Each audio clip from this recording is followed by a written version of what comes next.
President Donald Trump speaks at his July rally in North Carolina. Republicans are funneling resources into a southern North Carolina district as they try to stave off an embarrassing loss where Trump won in 2016. Zach Gibson, Getty Images. At a retreat with top GOP donors in Wyoming last week, House Minority Leader Kevin McCarthy broached the growing concern for senior Republicans, a crucial do-over election for a North Carolina congressional seat. McCarthy has traveled to the state to help the Republican candidate, State Sen. Dan Bishop, and has pushed his rank-and-file lawmakers to lend a hand. And as he chatted up contributors, he warned that next month's vote is critical, following a devastating 2018 election that demolished the House GOP majority. A win in the nationally watched race would give the party a badly needed morale boost.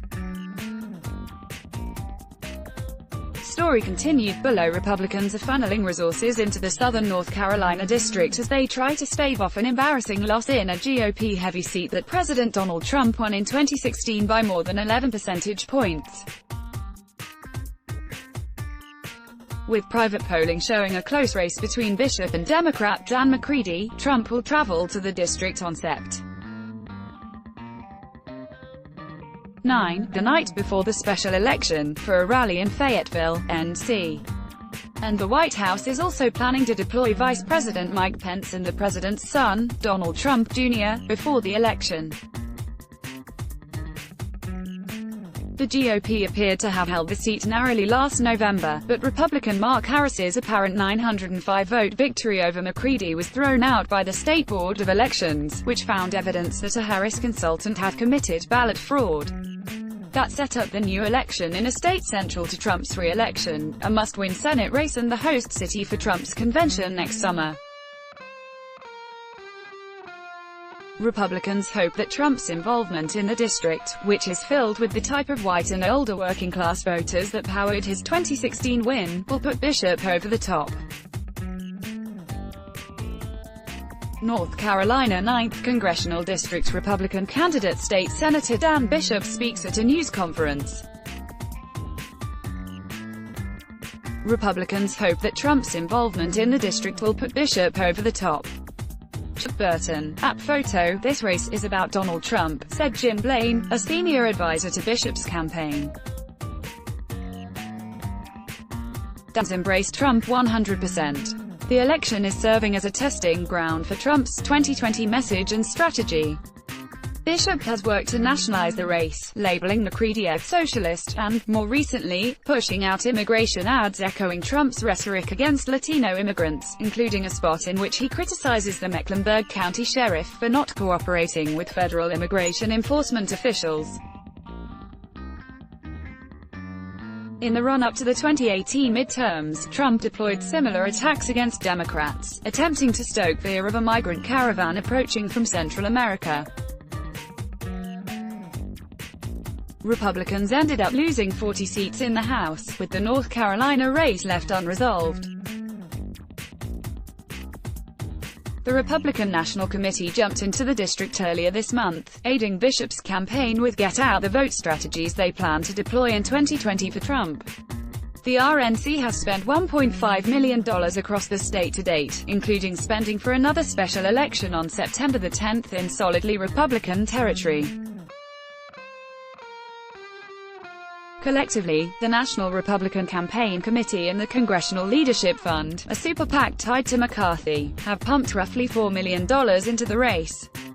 And Conservative Club for Growth has spent more than $500,000 backing Bishop. The urgency partly reflects Democrats' head start in the contest. Republicans stay. McCready, a solar company executive, has been running for the seat since 2017. Bishop won the nomination in May, winning a primary held without Harris, who declined to run again. Dan McCready started out way ahead in terms of money, organization, name identification and public sympathy because of the circumstances surrounding the 2018 election, said Blaine. If Dan Bishop overcomes those disadvantages and wins, it is a testament to the durability of the Trump coalition and the NRCC and RNC's inability to get a full-fledged general election effort stood up in 3 months, yet it also underscores concern about early vote totals, which show the GOP falling behind.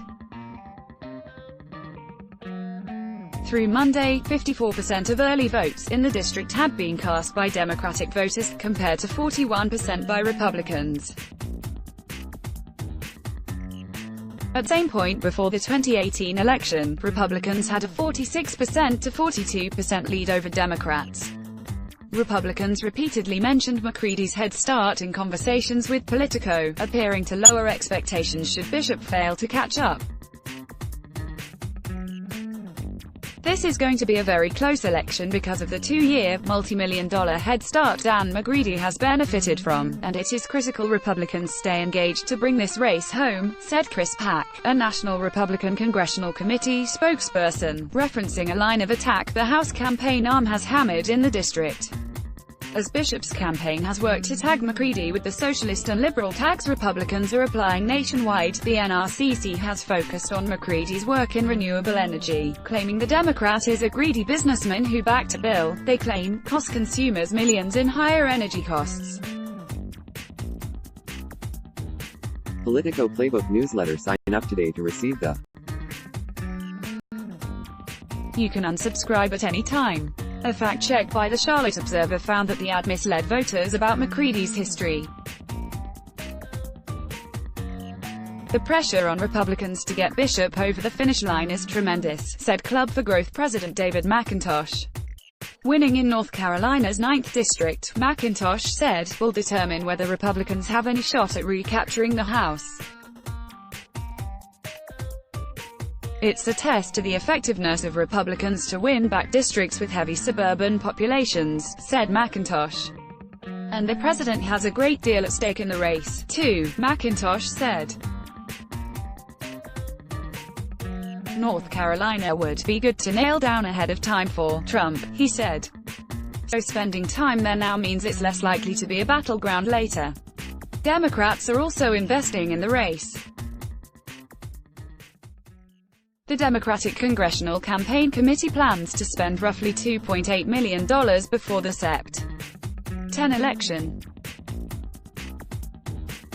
The DCCC touted its early, under-the-radar financing, according to a memo the committee distributed earlier this month, an intentional strategy that it utilized in a closely watched 2018 special election in Pennsylvania, which Democrats flipped despite Trump carrying the district by nearly 20 points in 2016.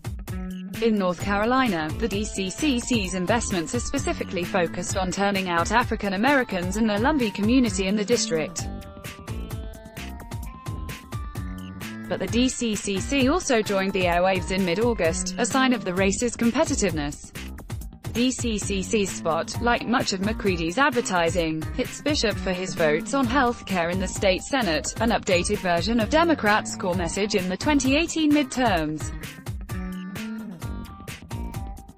McCready is also getting some outside help. The Democratic dark money group House Majority Forward recently dropped more than $450,000 on an ad by touting McCready's military service. He's also backed by more than $800,000 in spending from the Environmental Defense Action Fund.